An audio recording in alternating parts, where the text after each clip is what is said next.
Yes guys, what's going on? Welcome back to the channel and welcome to episode number 21 of EAFC 26 Career Mode here with Werder Bremen. As we hit the winter break in the Bundesliga, I do just want to take this opportunity to urge you all to subscribe to the channel if you are following this series, or if you are new to the channel, please hit that subscribe button. We are on a mission to get to 100 subscribers. I know it's not massive, but it's massive for me, so a mission to get to 100 subscribers by the end of this year. So if you do enjoy this series, or if you are new around here, please do hit that subscribe button and show some support. We started off this episode rejecting once again another offer for the goalkeeper Smarkalev. We don't want to let him go. Obviously his contract is running out, but we do not want to lose him at the minute, and hopefully we can win him back round and hopefully get him a new contract signed. But a player we did want to go into contract negotiations with was the young midfielder Wesley Arda. He did come to us, he wanted a new contract, and we did agree a new deal for him, £5,000 a week, and he comes to us obviously absolutely buzzing to rejoin and re-sign a new contract with the club. And obviously now we can just look to the future with him. He's only 19 years old, he's still developing, and he is getting a decent amount of game time, so fair play to him. And then as January rolls around, the imminent departures did come. Kebble, Leinen and the main man Justin Jinma have all departed. As you have seen, or if you didn't see the recent episodes, we did accidentally sell Justin Jinma to Lyon. We accidentally accepted a transfer request or a transfer offer for him, so he has gone off to Lyon alongside obviously Kebble the winger and Leinen, who went back to our former club West Ham. So the three of those all departed. And then we looked at the youngsters. We brought in a couple of new players: Orellana in left back, Julian Duque in right back from Colombia, and you can see he's got decent stats. We have got obviously Seedle, the young right back, who's already joined the first team from our youth academy, but another potential right back for the future in Julian Duque. We did bring on Robert Schaefer, the young striker from Germany, a local lad. Really good stats from him: 72 pace, 60 shooting, 63 dribbling. Could definitely be one for the future. Still only 17 years old, can play cam as well, but we are putting him on that advanced forward development plan. And the final player new to the academy is the other striker, Matt Koch, 68, between 68 and 92 potential, currently rated at 61, so the highest of all of them so far. Still only 16 years old, not as pacey and not as good stats overall, but definitely room to grow. And with that development plan, hopefully we will see the local lad grow and move into our first team squad at some point. But obviously with those sales and with January rolling around, we did want to obviously look at transfers, and we do have a budget of just over 28 million to reinvest into the squad, and invest in the squad is what we were going to do. And the first of those was to try and look for a striker to replace Justin Jinma. As I say, we accidentally sold him. We obviously needed to replace him and bring someone in who can do his job for him, and we did settle on the Nice striker Terem Moffi, and we did agree to a deal eventually after some negotiations at £8.7 million. He's not the youngest of players, he's not going to grow too much. He is 27 years old and he is only 76 rated, but some really good stats, some really good pace on him, good physical attributes as well, really good jumping, you will see in a little bit, and a good shooting stat on him as well. So we do sign him to a contract, slightly less money than he was on at Nice, but he knows he'll be the main man here. A 3-year contract for the man from Ivory Coast, and after some final negotiations there, Terem Moffi does join Werder Bremen, and he is our new striker alongside our other new striker who joined in the summer in Shuto Machino, and hopefully those two could have a long and prosperous partnership up front for the North German side and fire us to some European football in the near future. We do put him on that plan, and you can see there his stats. Pause the screen if you missed those, but some good stats on him. And then we went in to sign our second player, and it was the man who replaced us at West Ham. We've been in negotiations with him before, and obviously they bought Senny Leinen from us, and it was for the left back Elhaj Malik Diouf. Might seem a little bit too much at a minute, but obviously West Ham are now a championship club thanks to us, and we did offer originally £15 million plus max Fingraf, but unfortunately they didn't want to accept the swap player. We did go in with a final offer, another exchange player in Amos Pieper, and around about £12.5 million on top of the player. But once again, you'll see in a second, they wanted to take time to have a think about it. They weren't willing to accept it straight away, and obviously this was going to be a big deal for Werder Bremen. Their record signing before obviously we came in was Davy Klaassen from Everton. We did beat that with our January signing of Max Rosenfelder, and obviously this was going to smash that fee absolutely out of the water.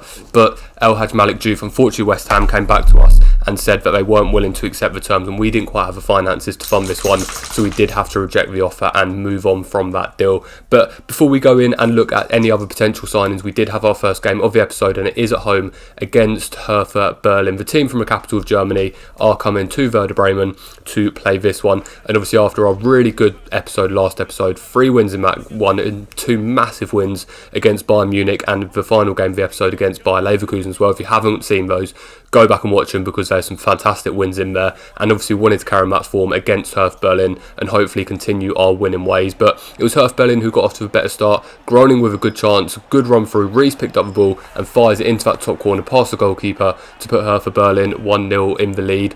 And unfortunately, it was going to be one that we were going to have to climb back from. We still got about 70 minutes of a game left to try and get back in this one, but unfortunately it was Hertha Berlin who took the lead. But we did start attacking after that. About 5 minutes later, good ball in from Schmidt, Musa up with a header, but unfortunately the big man couldn't quite get his header on target and just went over the crossbar. Starting up front, Teremoffi is on the bench in this one. We wanted to give Musa the chance. He is young, he has been playing well, so we wanted to give him that opportunity, but unfortunately his header did go over. And then a header from the Hertha Berlin attacker there, really good point blank save from Kohlheim to push it behind for a corner. Then from a resulting corner, Ressa plays it in, Rogel gets the header, but straight into the hands of Kohlheim, and then Kohlheim looks to attack quickly on the break, plays it out to the right to Romano Schmidt, sees the run from Machino in behind. Machino's got acres of space in front of him, he has got Musa next to him, he's got Bangula even further across. Machino goes by himself, but unfortunately a poor shot, and it is tipped round the post by the goalkeeper to put it out for a corner. But from the corner, it is that man Bangula plays it in, a really good run from Machino, and that man makes up for that miss just a minute ago, and Shuto Machino does get his head on the ball, does put it in the back of the net,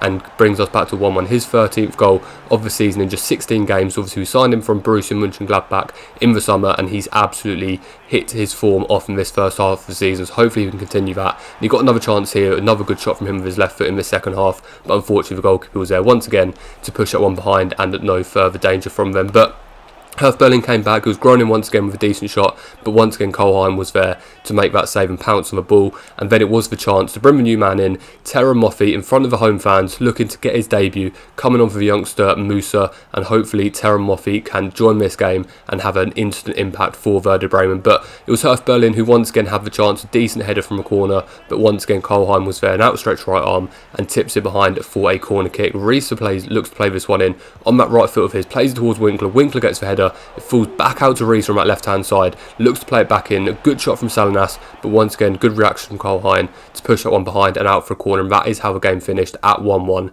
And we did get a message from the captain Marco Friedel saying that he's happy with the games he's getting, and obviously we are proud of him and we are happy for him, and he will continue to be in that back line and be the captain of the club. And then we've got a bit of a worse message there from Koznacki saying he's not happy with his game, which I'm not surprised with, to be fair, and he did unfortunately hand in a transfer request. We'll see how that one goes, but before we do get a chance to receive any transfer requests, we do go into the second game of the episode, and it is away from home this time, and it is against Bochum. It's a nighttime game, it looks like it's snowing as well, so we knew this one wasn't going to be easy, but it's a good chance against a team that's in the relegation place at the minute to get another victory. We did change the team around a little bit just due to fitness concerns. We played Arda in the middle, we played Diego Leon in left back, and we played Malatini in centre back, as well as Moffi making his debut. But unfortunately it was that man I just mentioned, Malatini, who gave the first error of the game just 5 minutes in, slid in the snow, and unfortunately didn't control his tackle and did give away an early penalty to Bochum to give them a chance to go 1-0 up in this game and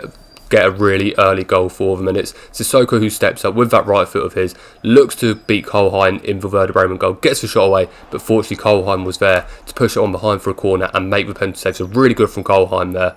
And we did escape a early 1-0 deficit in this game, but it was us who came back in this one. Bangula down the right hand side, gets the pass into Teremoffi, and it's that man on his debut. Teremoffi fires it in with his left foot, past the goalkeeper, across the goalkeeper, and in just his first start for the club, his second appearance after that substitute appearance in the last game, it is Teremoffi, repays his value straight away and gives us a 1-0 lead. And Moffi again down his left hand side, this time he plays into Bangula. Bangula gets a shot away, but unfortunately rattles against the post, and the scores do stay at 1-0. And just towards the end of the half, it's Bochum who get the chance once again, a good ball in, but fortunately for us he couldn't direct his header. Some good pressure from Diego Leon as well, and the scores did stay 1-0 going into half time. But into the second half, and it is Bochum who get the first chance. Paslak gets the ball, plays into the other attacker, gets the shot away but fairly down the middle, and Kohlheim with an easy save there. And then just a couple minutes later, it's Barrow who plays the ball into the attacker. The attacker looks to obviously beat the defenders, plays into Sissoko, long range shot, caught Kohlheim off guard, but fortunately Kohlheim managed to react, bit of acrobatics, and tip that one over for a corner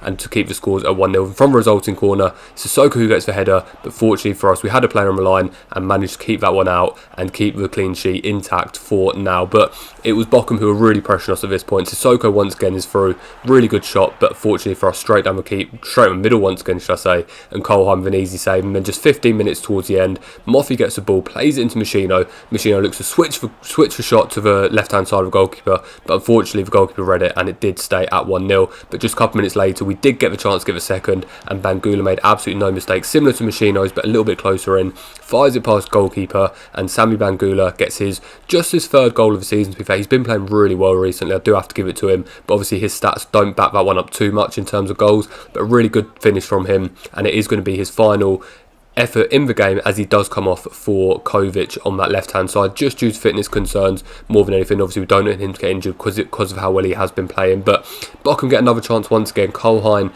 keeps his clean sheet intact, obviously really wants to keep his clean sheet in this one, and then it was a chance for a final couple of substitutes for ourselves, and it is the goal scorer, the debutant for us, Terem Moffey, who does come off with Moose coming on once again, and we do also take Romano Schmidt off as well. And then from resulting corner, the last kick of the game, good header from Sissoko, but fortunately for us, just wide of the post, and the referee does blow his full-time whistle. So a good clean sheet and a good 2-0 victory for us away from home, and that was one we would definitely take. Then there is the offer from David Kuznacki, and we do decide to accept it. We don't want to play around with him. He's 29 years old. He's not going to stay in the team, so we were happy to accept the one from the Belgian side, and hopefully he will move on. But just looking at the table, Dortmund up there, Bayern Munich up there, Leipzig up there, Leverkusen up there, and there we are in 6th place, currently in the Conference League positions, but definitely in with a chance of getting higher in that table. I don't think, and I think it'd be unrealistic to think that we'll be pushing for really high up the table, but if we can push into those Europa League spots only a point off, if we can push into those Champions League spots a little bit further off of those ones,